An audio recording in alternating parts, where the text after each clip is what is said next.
The shorter Pure Land Sutra is one that you can easily read in translation. It's one of the three central texts in the Pure Land schools of Buddhism, which are under the Mahayana wing, also called Eastern Buddhism.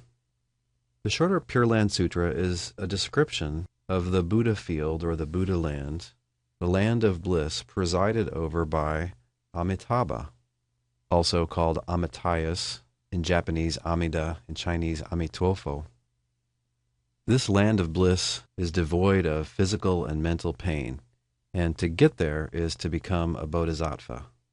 To get there is to be destined for final liberation, for nirvana, and for becoming a Buddha. It's not hard to be reborn there. It's your own fault if you don't do it. It's your own fault if you don't get there. It says, quote, sentient beings should set their minds on rebirth in that Buddha field. Specifically, what one needs to do is to constantly think of Amitabha. Such people will be met by him at the moment of their death.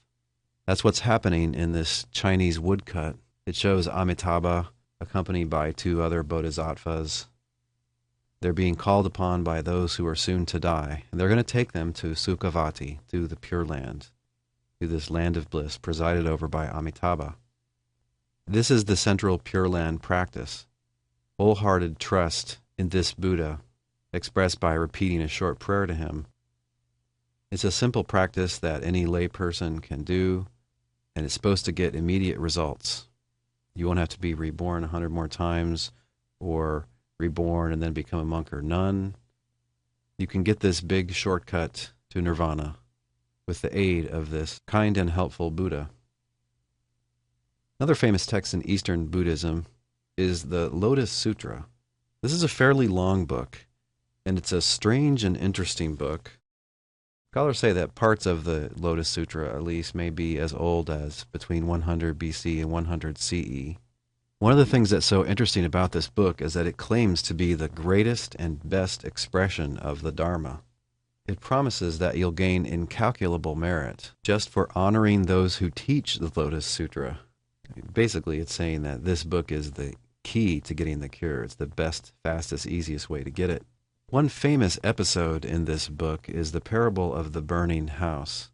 And this is a vivid illustration of the doctrine of skillful means, or upaya in Sanskrit. The story is that a man's house is burning down and his children are still inside. He's calling for them to come out, but they will not respond to the truth. So he promises each child that their favorite toy is outside. But when they all come out, he gives them only the best toy.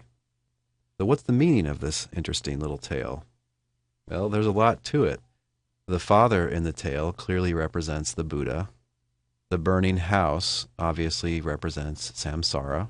And the three toys represent what the sutra says are the three goals that have been presented as the Buddhist goal. That is, the three vehicles. There's the Arhat vehicle, the Pratyeka Buddha, the solitary Buddha vehicle. And then there's Buddhahood, also called the Bodhisattva vehicle or the Great Vehicle, the Mahayana, or the One Vehicle, the Ekayana. That is Eastern Buddhism. The Arhat vehicle is basically what we would now call Theravada, or Southern Buddhism. It's the Buddhism as is taught in the Pali Canon, and that's not the best way. The way of the Pratyeka Buddha is Buddhism as practiced by solitary forest-dwelling hermits in ancient times. But that's not the best way. The best way is the way of the Bodhisattva, where you take a vow to save all sentient beings and start off on a path to full Buddhahood. Not only are these first two goals not the best goals, they're really not goals at all. Those are just things that the Buddha had to say to people back in the day because they couldn't bear to hear the real truth. This is really the cure. This is really the goal that Buddhist practitioners should be shooting for. The father isn't a liar in a bad sense, although he is saying things that he knows are not true to the children. Rather, the father acts out of compassion. He acts with a motive to save the children. Just so, the Buddha wasn't lying, although he did teach these false things to people in ages past. He taught them because that would help them to progress, help them to eventually get ready for the real message of Buddhahood. This doctrine of skill and means, then, or skillful means, was an all-purpose tool to smooth out incompatibilities in the teachings between various Buddhist sects. In ancient times, there were very many Buddhist sects. Most of them have died out. In this course, we're only talking about the ones that have survived up till the present day. In our last segment, we'll have a quick look at the Heart of Perfect Wisdom Sutra.